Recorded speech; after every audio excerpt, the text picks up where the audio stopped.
দেখুন, সমস্যাহীন পৃথিবী হয় না। সমস্যা, অভাব, নেগেটিভিটি, অবসাদ এগুলো থাকবে।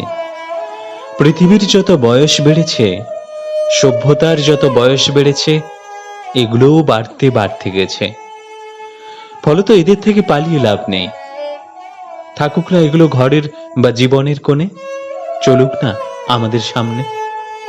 হোক না মন খারাপ, তাতে ভয় কি?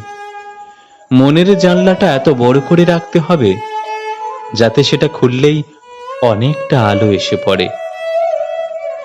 নাটক শেষ হওয়ার আগে স্টেজ ছাড়বেন না। মনে রাখবেন, এটা আপনার স্পেস, এটা আপনার জন্যই ধার্য।